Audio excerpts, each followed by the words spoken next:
C'était supposé être un après-midi de mardi typique à l'aéroport jusqu'à ce que quelque chose d'impossible arrive. Les passagers se figèrent à mi-pas alors que 15 chiens policiers brisaient soudainement leur formation parfaite, entourant une minuscule petite fille blonde debout seule près de la porte 47. Personne n'osait respirer. Sans avertissement, les chiens commencèrent à aboyer avec une intensité qui secoua le terminal. La petite fille serra plus fort son sac à dos rose. « Bon toutou », murmura-t-elle, ses yeux bleus grands de confusion. L'officier Ben Giles cria des ordres, mais les chiens refusèrent de bouger. Leurs corps formèrent un mur protecteur autour d'elle, comme si elle était en danger mortel. Une superviseure de sécurité, une femme aux yeux vifs et 15 ans d'expérience, se précipita en avant. « Chérie, nous avons besoin que tu restes très immobile, dit-elle, sa voix tendue d'urgence. Le visage de la petite fille pâlit. « Ai-je fait quelque chose de mal? » Sa voix trembla, la panique montant. « Je veux juste ma maman. » Puis le chien-chef, un berger allemand massif nommé Jax, aboya de nouveau, cette fois se fixant sur le sac à dos rose serré contre sa poitrine. En quelques secondes, des unités tactiques envahirent la zone de la porte. Les voyageurs reculèrent, téléphone levé, enregistrant tout. Personne ne pouvait comprendre ce qui se passait. Était-elle en danger? Était-il possible qu'elle portait quelque chose qui pouvait tuer tout le monde dans le terminal? Ou ces chiens la protégeaient-ils de quelque chose qu'aucun d'entre eux ne pouvait voir? Ce qui se passa ensuite laissa les experts en sécurité du monde entier stupéfaits et transforma cette petite fille en le centre d'une histoire qui changerait la sécurité aéroportuaire pour toujours. Avant que nous nous plongions, assurez-vous de cliquer sur j'aime, partager et s'abonner. Et je suis sincèrement curieux, d'où regardez-vous? Laissez le nom de votre pays dans les commentaires. J'adore voir jusqu'où ces histoires incroyables atteignent. La lumière du soleil de l'après-midi se déversa à travers les murs de verre massifs du Terminal C, baignant le hall d'une lumière dorée et chaude. La bande-son familière de la vie d'aéroport remplit l'air. Le roulement régulier des valises sur les sols polis, les annonces automatisées résonnant au-dessus, le sifflement des machines à café dans les cafés bondés, dans le doux murmure d'un millier de conversations en une douzaine de langues. Juste une autre journée bien remplie. Les voyageurs d'affaires tapaient sur leurs ordinateurs portables dans les zones d'attente. Les familles avec des bagages à main trop remplis naviguaient dans les files de sécurité. Les hôtesses de l'air en uniforme impeccable glissaient avec des sourires entraînés. Personne n'avait la moindre idée que dans les 30 prochaines minutes, ce terminal paisible deviendrait le site d'un incident que les médias internationaux disséqueraient pendant des mois.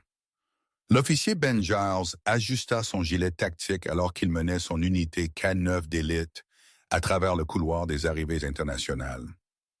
15 bergers allemands se déplaçaient en formation impeccable à côté de leur maître, chaque pas synchronisé, chaque tête alerte mais calme, disciplinée, concentrée et absolument silencieuse. L'unité menait une patrouille de sécurité de routine avant plusieurs arrivées diplomatiques de haut niveau. Ben avait bâti sa réputation sur la précision et l'excellence. Ce n'étaient pas des chiens policiers ordinaires. C'étaient les canidés de détection les plus avancés de toute la division de sécurité. Chaque chien possédait sa propre spécialité: explosifs, narcotiques, appareils électroniques, composés chimiques et évaluation de la menace de foule. Mais ensemble, ils formaient quelque chose de bien plus grand. Un mur incassable d'instinct, d'entraînement et de loyauté inébranlable. Ben regardait Jax diriger la meute, les épaules puissantes de son chien-chef se déplaçant avec une grâce sans effort, 7 ans ensemble. 7 ans à se faire confiance mutuellement avec leur vie. Mais sous sa fierté se cachait quelque chose de plus sombre. Un souvenir qu'il ne pouvait jamais tout à fait faire taire. Duke, son précédent partenaire. Le chien qui avait essayé de lui dire quelque chose il y a 3 ans. Des instincts hurlant un avertissement que Ben avait ignoré en faveur de suivre le protocole. Ce choix avait coûté la vie à Duke. Ben repoussa la pensée, se concentrant sur le présent. Le terminal C était propre. La patrouille se déroulait parfaitement. Dans 20 minutes, ils termineraient leur ronde et dégageraient la zone pour les délégations entrantes. Tout était sous contrôle. Puis les oreilles de Jax pivotèrent brusquement vers la gauche. Son pas ralentit, juste une fraction. Sa tête se tourna vers la zone d'attente près de la porte 47. Ben le sentit instantanément, ce changement dans l'énergie de son partenaire, subtil comme un changement de pression atmosphérique avant une tempête. D'une alerte de routine à quelque chose d'entièrement différent, quelque chose qui fit dresser les cheveux sur la nuque de Ben. Et c'est là qu'il la vit, une petite fille, debout complètement seule. Portant une veste en cuir noir qui semblait trop grande pour sa petite silhouette et serrant un sac à dos rose contre sa poitrine comme une bouée de sauvetage. Elle était trop immobile, trop calme, ses cheveux blonds captant la lumière de l'après-midi, alors que les voyageurs passaient sans la remarquer. Les instincts de Ben déclenchèrent un avertissement que son cerveau ne pouvait pas encore traiter. Les enfants perdus pleuraient. Ils regardaient autour d'eux frénétiquement. Ils couraient vers le personnel de l'aéroport pour de l'aide. Cet enfant ne faisait rien de tout cela. Elle attendait. Pourquoi? Ben ne pouvait pas le dire. Mais à ce moment-là, regardant la concentration de Jax se réduire avec une précision laser sur cette petite silhouette silencieuse, l'officier Ben Giles savait avec une certitude absolue que son après-midi de mardi de routine était sur le point de devenir tout sauf routinier. L'officier Ben Giles avait passé 12 ans à perfectionner ce que la plupart considéraient impossible. Une unité canine de 15 chiens qui se déplaçait comme un organisme unique. En les regardant traverser les couloirs bondés du Terminal C, il sentit cette vague familière de fierté mêlée à quelque chose de plus lourd, quelque chose qui ne le quittait jamais tout à fait. Il l'appelait la machine parfaite, et le nom était approprié. En 3 ans d'opération, l'unité n'avait jamais manqué une seule détection, pas une seule. Ils avaient intercepté tout, des armes dissimulées à un demi-kilo de fentanyl caché dans un ours en peluche d'enfant. Ils avaient identifié des dispositifs de surveillance électronique, signalé des trafiquants présumés, et une fois détecté un passager transportant des flacons d'un contaminant biologique qui aurait pu infecter des milliers de personnes. 15 bergers allemands, 15 mètres, 0 échec. Les chiens se déplaçaient en formation d'envie précise, leurs pattes silencieuses contre le sol poli malgré leur taille. Les touristes et les voyageurs d'affaires s'écartaient instinctivement pour les laisser passer, les téléphones sortant pour capturer des vidéos de la vue impressionnante. L'unité balaya le terminal avec une efficacité mécanique, passant devant les cafés et les kiosques à journaux, autour des zones de sièges familiaux, à travers le labyrinthe des portes d'embarquement. Au sommet de la formation marchaient Jax, le chien-chef de Ben, et l'encre incontestée de l'unité. 7 ans, 90 livres de muscles purs et d'intelligence avec un dossier de détection qui faisait secouer la tête au maître vétéran avec incrédulité. Jax possédait quelque chose au-delà de l'entraînement, une capacité presque surnaturelle à sentir le danger avant qu'il ne se matérialise. Il pouvait lire une pièce en quelques secondes, identifier une menace dans une foule de centaines et communiquer ses découvertes à Ben avec rien de plus qu'un changement dans sa démarche ou l'angle de ses oreilles. Ben avait appris à lire Jax comme les musiciens lisent une partition, interprétant chaque signal subtil. Une patte levée signifiait des appareils électroniques. Une tête baissée indiquait des explosifs. Une queue raidie suggérait une évaluation de menaces humaines. Ils avaient développé un langage sans mots. Un partenariat bâti sur une confiance absolue, ou du moins c'est ce que Ben se disait. La vérité était plus compliquée. Il y a 3 ans, il avait eu un autre partenaire. Duke, un Malinois belge avec les mêmes instincts étranges que Jax. Lors d'une patrouille dans ce même terminal, Duke avait alerté sur un passager que la formation et l'expérience de Ben disaient être propres. Le protocole indiquait qu'il devait bosser. Les documents du passager étaient parfaits, son comportement calme, ses bagages scannés et dégagés. Mais Duke avait refusé de reculer, son langage corporel hurlant le danger. Ben l'avait contredit, suivi la procédure, fait avancer l'unité. 15 minutes plus tard, Duke intercepta le même passager tentant d'accéder à une zone restreinte. L'homme portait une arme que Duke avait en quelque sorte sentie à travers des couches de dissimulation sophistiquées. Dans la confrontation qui suivit, Duke avait reçu une balle destinée à un agent de port. Il était mort en sauvant un étranger parce que son maître ne lui avait pas fait confiance. Ben repoussa le souvenir dans son compartiment verrouillé, se concentrant sur le présent. Jax était là maintenant. L'unité était impeccable. Tout était sous contrôle. Ils passèrent devant la porte 45, puis la porte 46, la routine aussi familière que la respiration. Puis à la porte 47, les oreilles de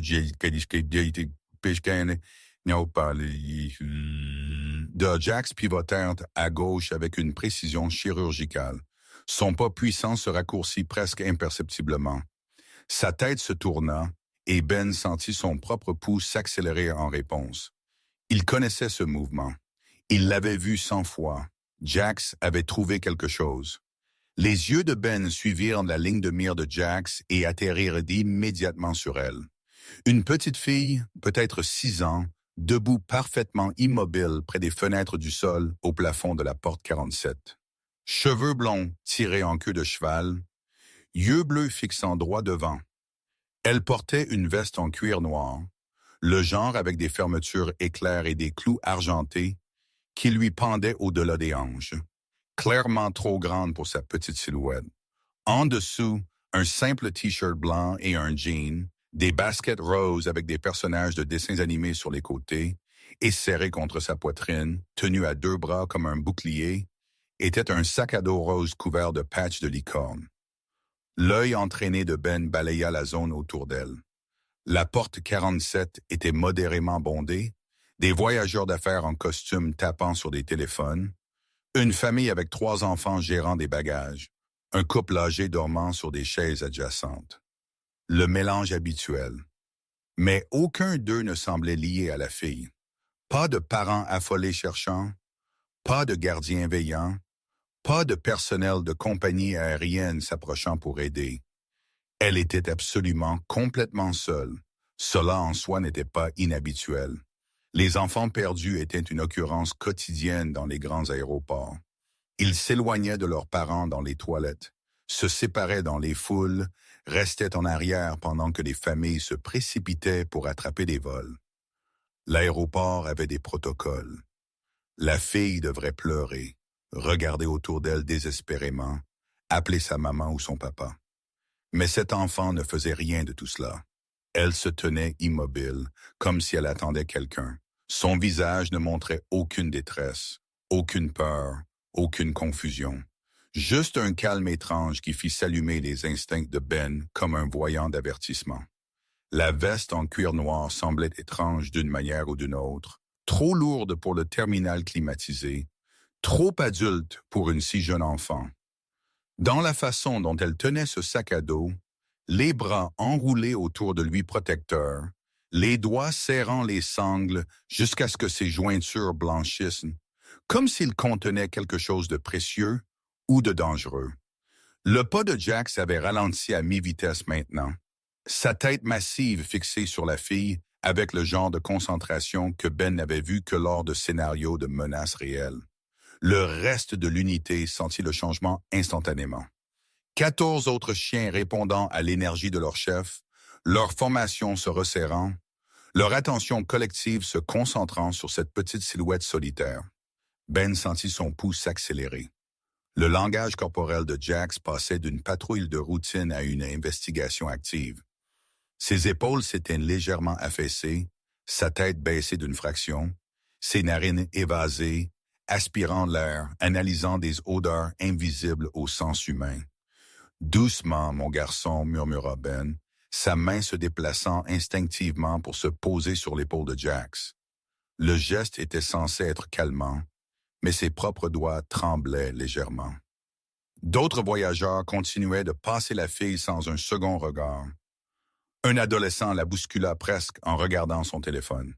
Une femme roula une valise à quelques centimètres des pieds de la fille. Personne ne remarqua. Personne ne s'arrêta. Mais Jax remarqua. Ben se dit que ce n'était rien. Juste une enfant perdue attendant que la sécurité de l'aéroport trouve ses parents. Une situation de routine qui se produisait 20 fois par jour. Il devrait le signaler au service du terminal, les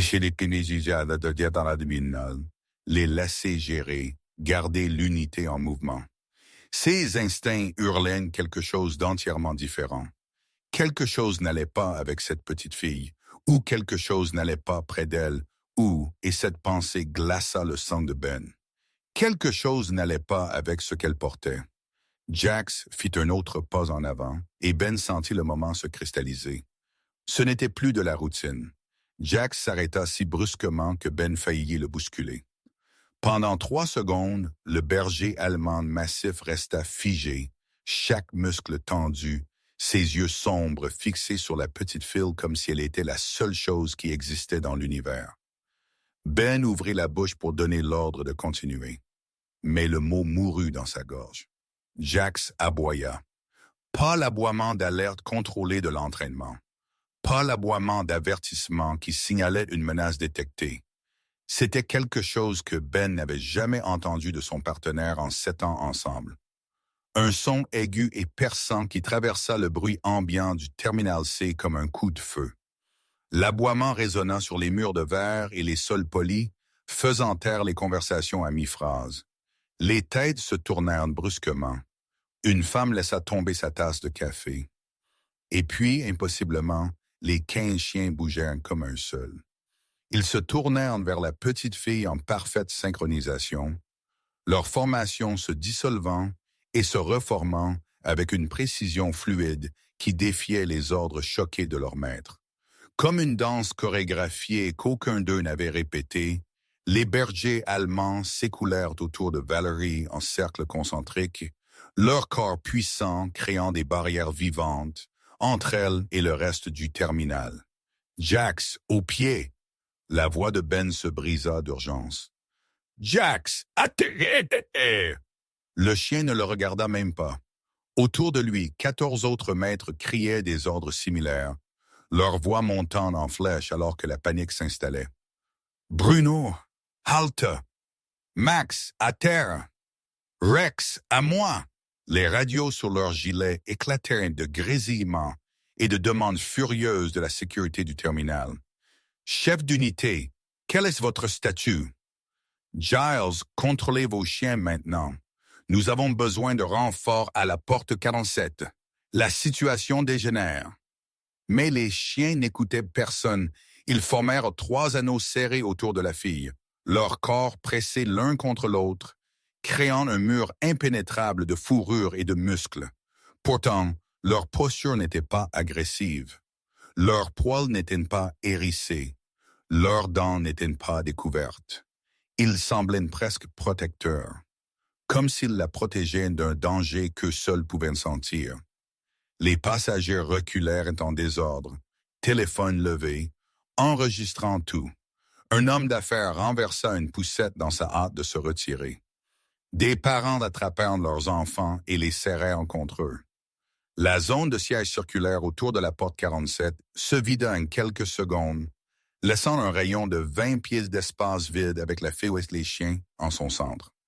Le cœur de Ben martelait contre ses côtes alors qu'il se frayait un chemin à travers l'anneau intérieur des chiens, ignorant le chaos qui explosait autour de lui. Ses mains tremblaient. Son esprit hurlait des avertissements que sa formation ne pouvait pas traiter. En 12 ans, avec des unités K9, il n'avait jamais vu quelque chose comme ça. Les chiens ne brisaient pas la formation. Ils n'ignoraient pas les ordres. Ils n'agissaient pas uniquement par instinct, sauf qu'ils faisaient exactement cela.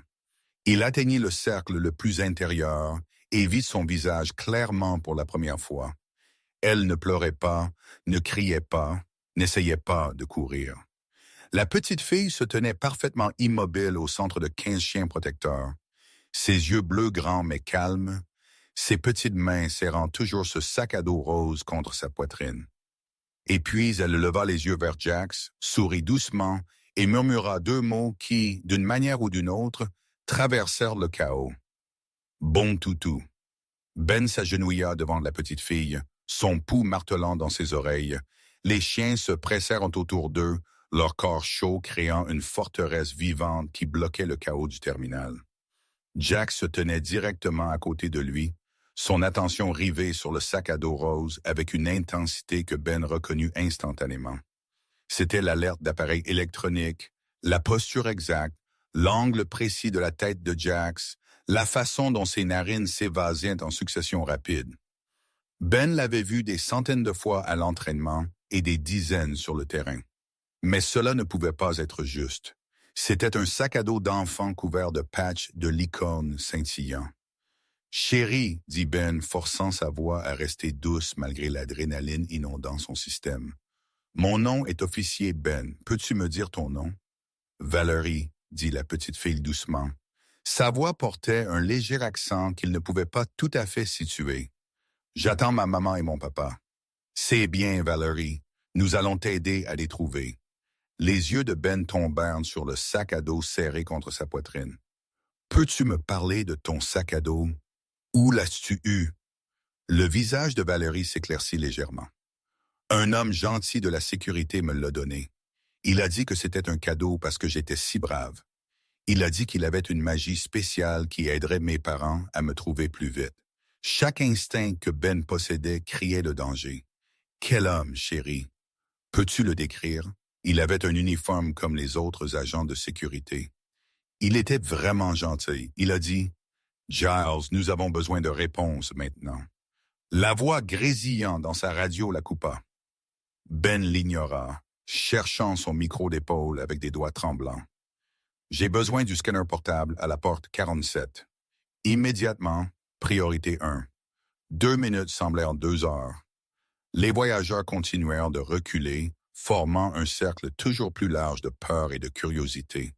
La sécurité de l'aéroport se fraya un chemin à travers la foule, les unités tactiques se positionnant. Ben resta concentré sur Valerie, sur ses yeux bleus innocents et la façon dont elle tenait ce sac à dos comme si c'était la chose la plus précieuse du monde. Quand l'officier Sarah Chen arriva avec l'unité de détection portable, son visage était tendu d'inquiétude.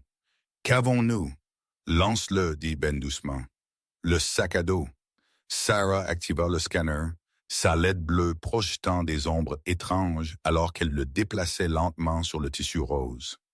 L'écran de l'appareil s'illumina avec des lectures qui la firent se figer à mi-mouvement. Jésus-Christ. Ben se pencha plus près, son sang se glaçant en lisant l'affichage. Signature métallique, schéma de circuit, source d'alimentation. L'analyse du scanner était indubitable. Technologie de suivi GPS sophistiquée avec capacité de relais cellulaire. Matériel de qualité militaire, déguisé en sac à dos d'enfant. Ce n'était pas un cadeau. Ce n'était pas censé aider qui que ce soit à trouver Valerie. Quelqu'un voulait suivre chacun de ses mouvements. Quelqu'un voulait savoir exactement où elle était à tout moment. Et quelqu'un avait convaincu une fillette de 6 ans que des étrangers en uniforme pouvaient être dignes de confiance. Les mains de Ben se serrèrent en poing alors que la terrible vérité se cristallisait. Valerie n'était pas perdue. Elle était un appât. Un cri de femme déchira le terminal comme une force physique. « Valerie !»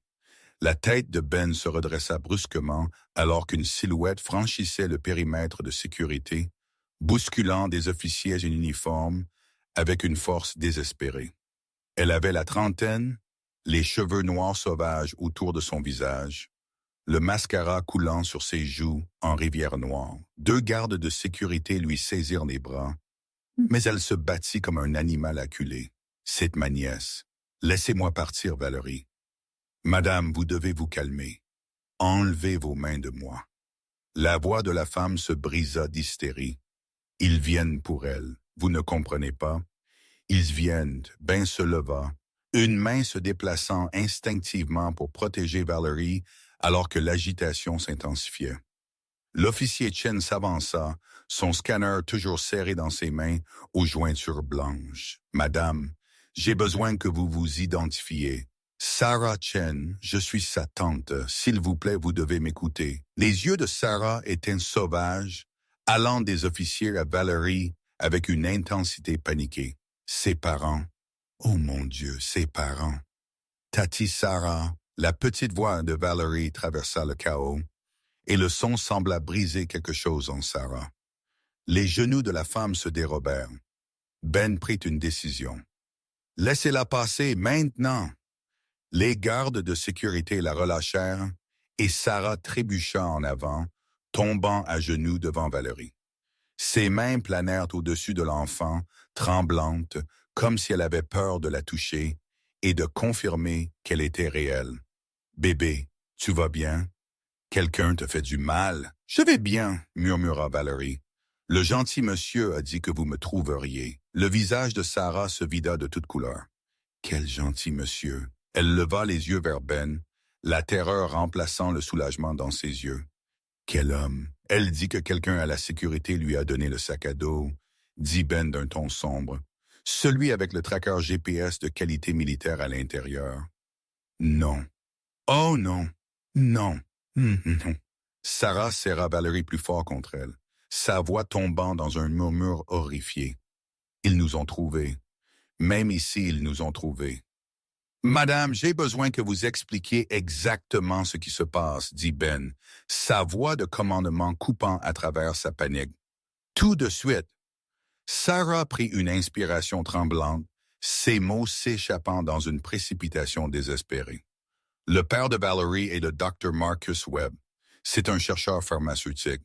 Il y a 3 mois, il a découvert que l'un des principaux fournisseurs internationaux de son entreprise distribuait des médicaments contre le cancer contrefait, des faux médicaments. Des milliers de patients recevaient des placebos au lieu d'un traitement. Des gens mouraient. Ben sentit son estomac se nouer. Marcus a rassemblé des preuves, de la documentation, des emails internes, des registres d'expédition. Il se préparait à témoigner devant les autorités fédérales, mais ensuite les menaces ont commencé. Quelqu'un nous suivant à la maison, des cambriolages, des appels anonymes disant qu'il savait où Valérie allait à l'école. La voix de Sarah se brisa.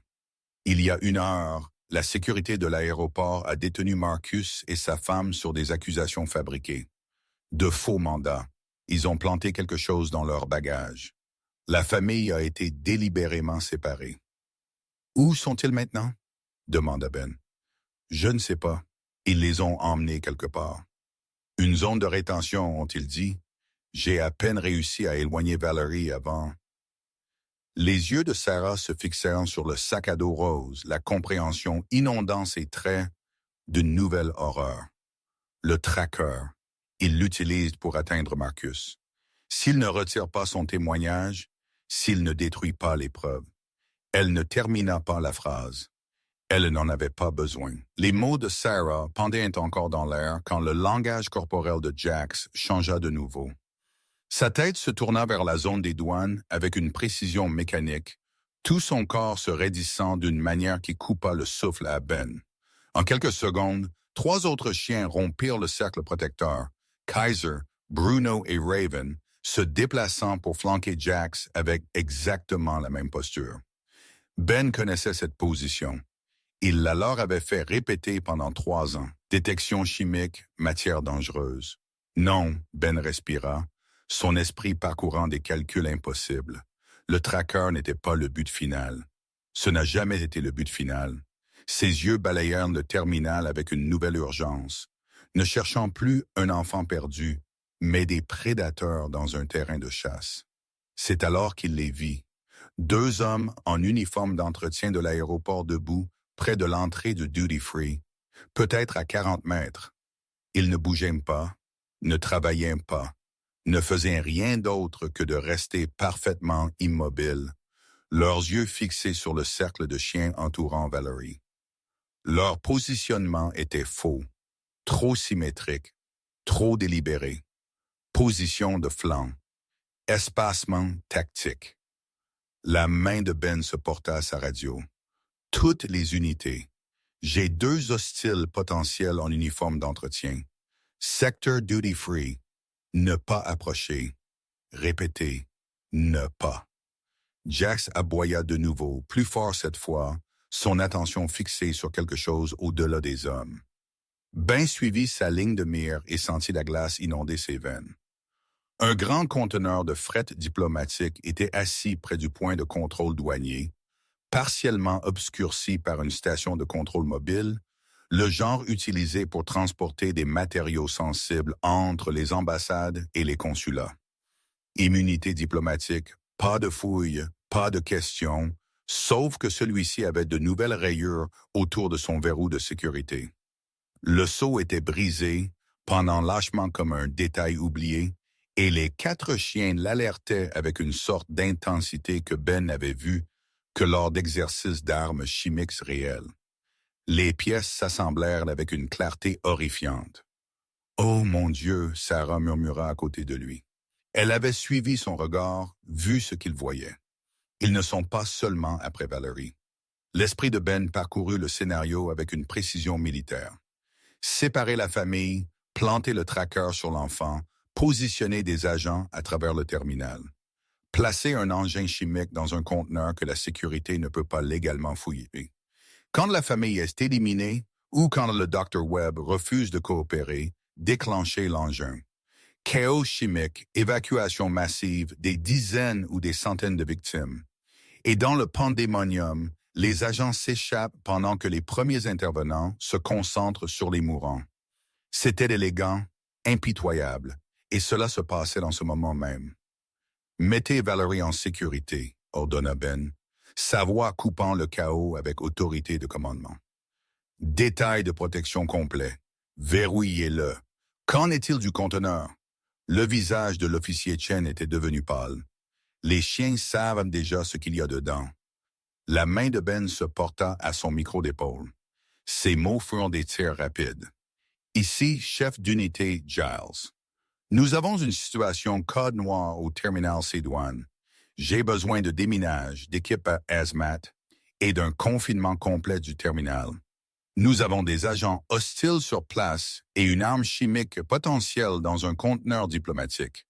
Ce n'est pas un exercice. Les 2 hommes en uniforme d'entretien bougeaient maintenant, leurs prétentions décontractées abandonnées. Ils savaient qu'ils avaient été repérés et ils se dirigeaient droit vers le conteneur. Le grognement de Jax résonna, bas et mortel, un son que Ben avait rarement entendu de son partenaire. Les yeux du chien suivirent le mouvement des hommes, son corps tendu et prêt. La main de Ben tomba à son arme de service alors qu'il faisait le calcul le plus difficile de sa carrière. Arrêter les hommes ou protéger l'enfant. Il ne pouvait pas faire les deux. « Jax », dit-il doucement, sa voix stable malgré l'adrénaline hurlant dans son système. « Garde !» Le berger allemand massif bougea instantanément, se positionnant entre Valerie et la menace approchante. 13 autres chiens se déplacèrent avec lui, formant un mur impénétrable de dents et de loyauté. Cette fois, Ben faisait entièrement confiance aux instincts de son partenaire. Le doigt de Ben planait sur sa radio, tout son corps figé dans un moment qui semblait s'étirer à l'infini. Chaque règlement, chaque procédure, chaque ligne du manuel officiel criait le même commandement. Évacuer, déclencher l'alarme, dégager le terminal, éloigner des milliers de civils d'une potentielle arme chimique avant qu'il ne soit trop tard.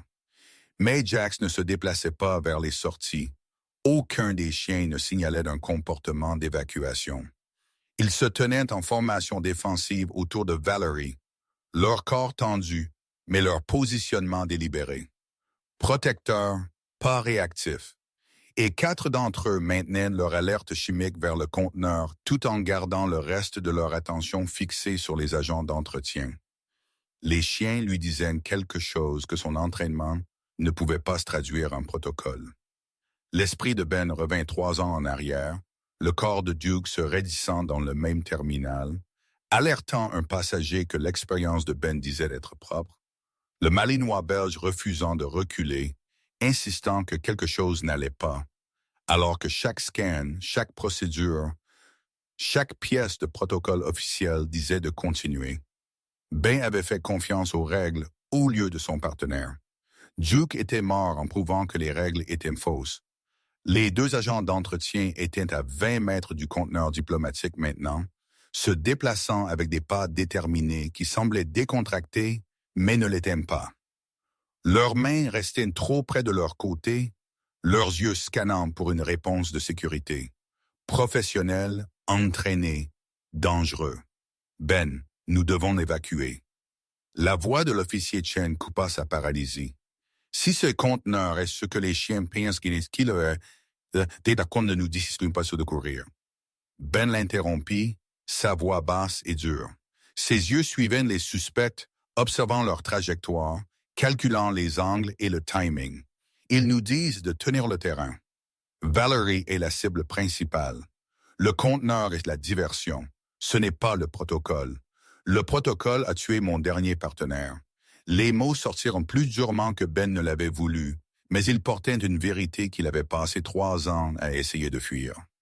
Il regarda Jax, le berger allemand massif qui ne lui avait jamais donné une fausse alerte en 7 ans ensemble, le chien qui avait brisé chaque règle du manuel d'entraînement pour protéger une petite fille qu'aucun d'eux n'avait rencontrée avant aujourd'hui. Faire confiance aux règles ou faire confiance à son partenaire. Suivre la procédure ou suivre l'instinct. Ben fit son choix. Son doigt pressa le bouton d'émission radio, sa voix coupant la fréquence tactique avec une autorité absolue. Toutes les unités, ici Giles, 2 suspects en uniforme d'entretien approchant le point de contrôle douanier, armés et extrêmement dangereux.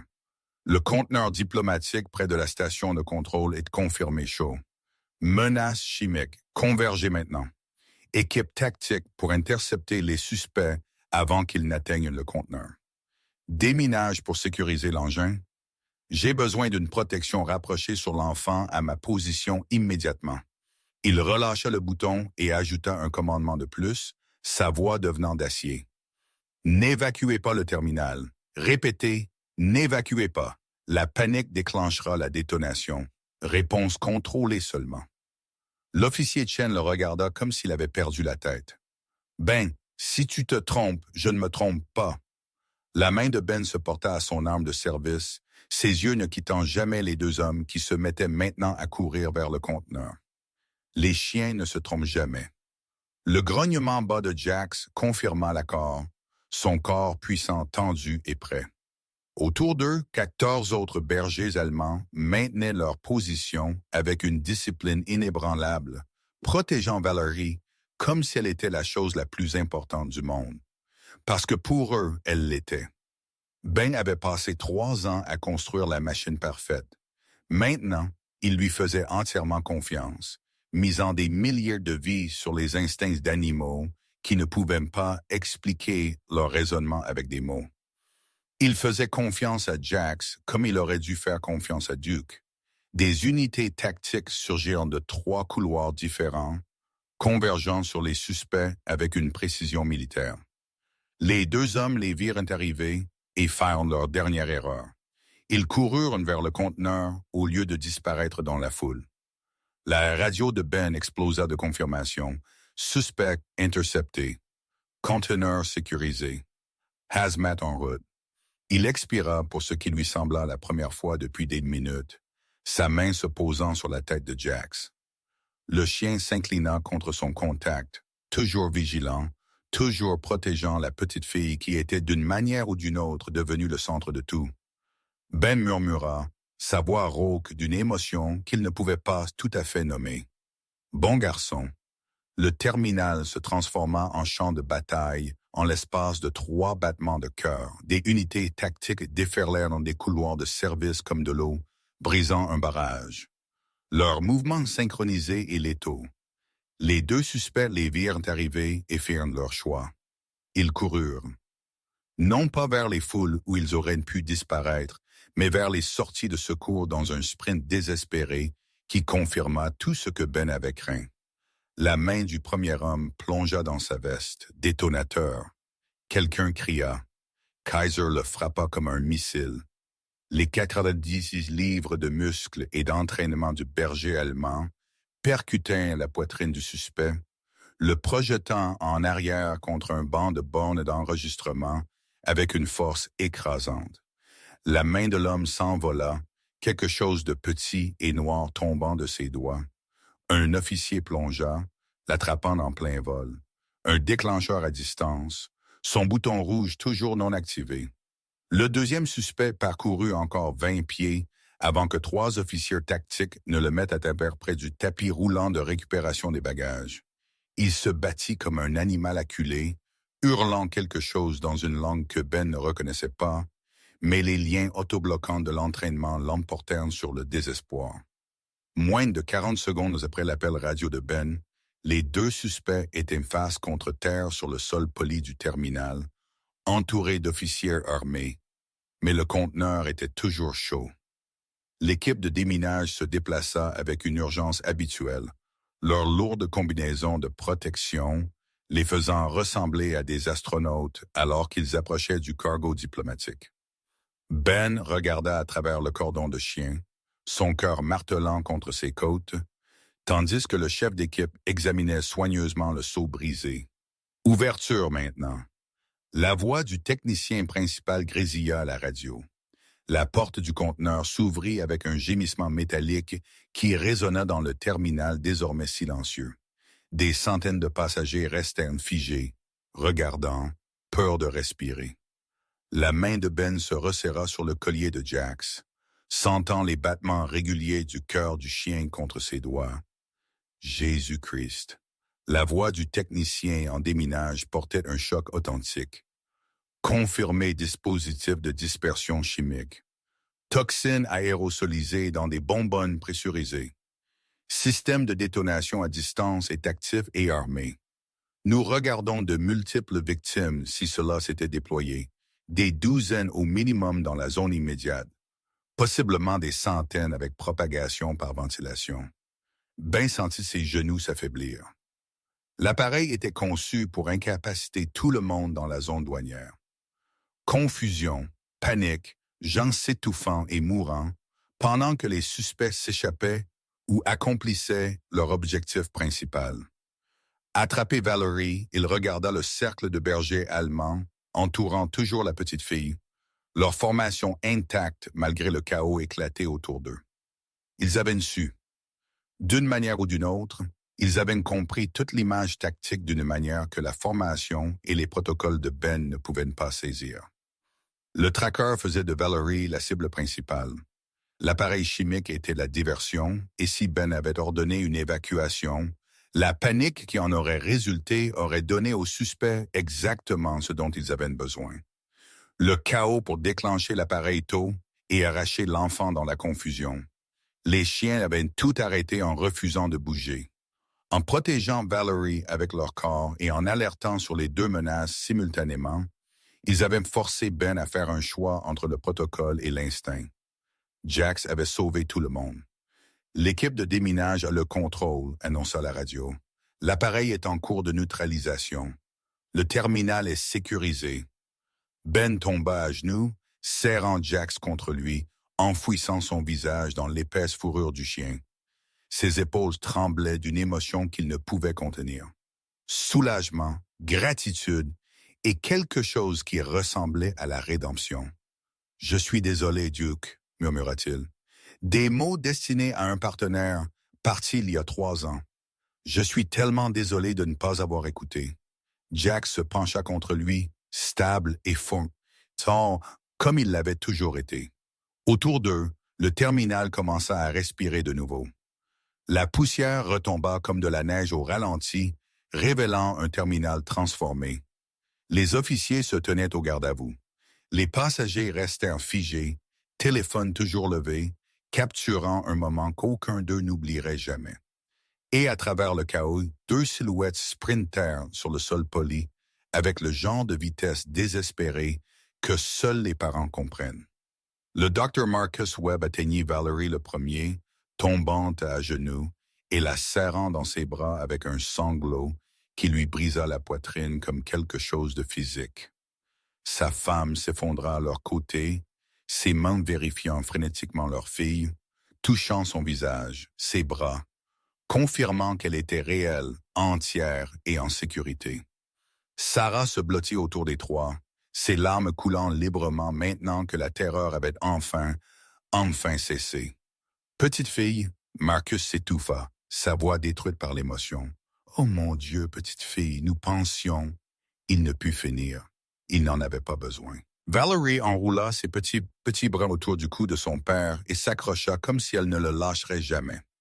Ben se tint en retrait de la réunion, leur donnant de l'espace, leur accordant de l'intimité dans ce moment le plus public. À côté de lui, Jax était assis avec un calme parfait, ses yeux sombres observant la famille avec quelque chose qui ressemblait presque à de la satisfaction. La petite main de Valerie n'avait jamais quitté la tête du chien, ses doigts enfouis dans sa fourrure épaisse même, pendant que ses parents la tenaient. Les équipes de presse apparurent comme par magie, les caméras diffusant la scène à un monde avide de héros. L'histoire éclata dans l'heure, un réseau international de contrebande pharmaceutique démasquée, des médicaments contrefaits contre le cancer liés à 17 décès confirmés dans 4 pays et une famille entière sauvée par les instincts de chiens policiers qui refusèrent de suivre le protocole. L'expression « miracle d'aéroport » fut en tendance mondiale en soirée.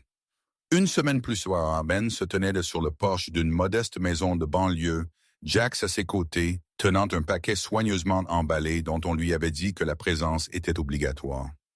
Valerie ouvrit la porte avant qu'il ne puisse frapper, son visage s'illuminant d'une joie pure. « Officier Ben! Jax! » Elle se jeta sur le berger allemand, qui accepta son câlin enthousiaste avec une dignité patiente. « Je t'ai fait quelque chose. » À l'intérieur du salon chaleureux, entouré de ses parents et de Sarah, Valerie présenta à Jax une médaille en papier de construction. Elle était couverte de paillettes et d'autocollants avec mon héros, écrit en lettres tordues sur le devant. Elle la plaça soigneusement autour du cou de Jax, la fixant avec un ruban rose, puis embrassa le haut de sa tête. « Tu es le meilleur des chiens du monde entier, » déclara-t-elle solennellement. Ben la regarda rire, alors que la queue de Jax remuait, la regarda enfouir son visage dans sa fourrure sans peur, regarda la simple confiance entre une petite fille et le chien qui l'avait protégée de monstres qu'elle ne comprendrait jamais pleinement. Et quelque chose à l'intérieur de sa poitrine, quelque chose qui avait été étroitement verrouillé pendant 3 ans, se desserra finalement.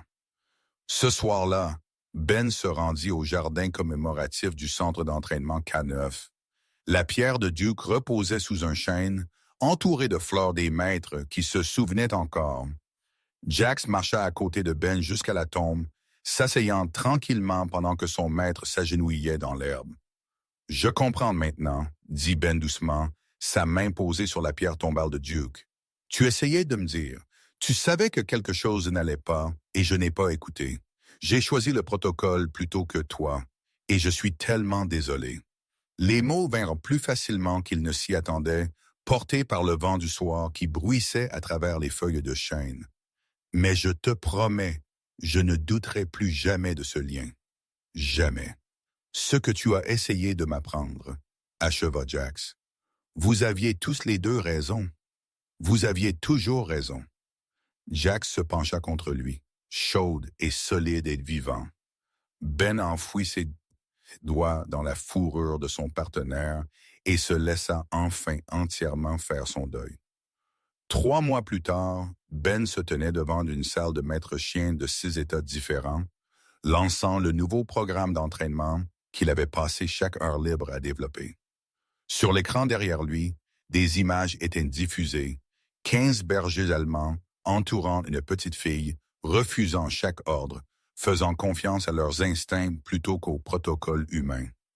La plus grande technologie, les protocoles les plus sophistiqués, ne remplaceront jamais la sagesse ancestrale d'un chien qui sait, sans question, quand quelque chose ne va pas, leur dit Ben, sa voix portant une autorité gagnée par la perte et la rédemption. Notre travail n'est pas de les contrôler, c'est d'apprendre leur langage. de leur faire confiance quand ils nous disent quelque chose que nous ne pouvons pas voir. Il marqua une pause, regardant les visages qu'il observait. De jeunes maîtres impatients de faire leurs preuves. Des vétérans portant leurs propres cicatrices, tous liés par le même partenariat sacré. Les héros ne marchent pas toujours sur deux jambes, dit Ben doucement. Parfois, ils marchent sur quatre. Et parfois, si nous sommes assez chanceux pour vraiment écouter, ils nous sauvent tous. Jax était assis à côté de lui. Cette médaille en papier de construction toujours accrochée dans le bureau de Ben. Et ensemble, ils enseignèrent à la prochaine génération ce que Duke avait tenté de lui montrer. Faites confiance aux liens. Faites toujours confiance aux liens. Si vous aimez cette vidéo et voulez en voir d'autres similaires, alors assurez-vous de cliquer sur j'aime, partager et s'abonner. Et je suis sincèrement curieux. D'où regardez-vous? Laissez le nom de votre pays dans les commentaires. J'adore voir jusqu'où ces histoires incroyables atteignent.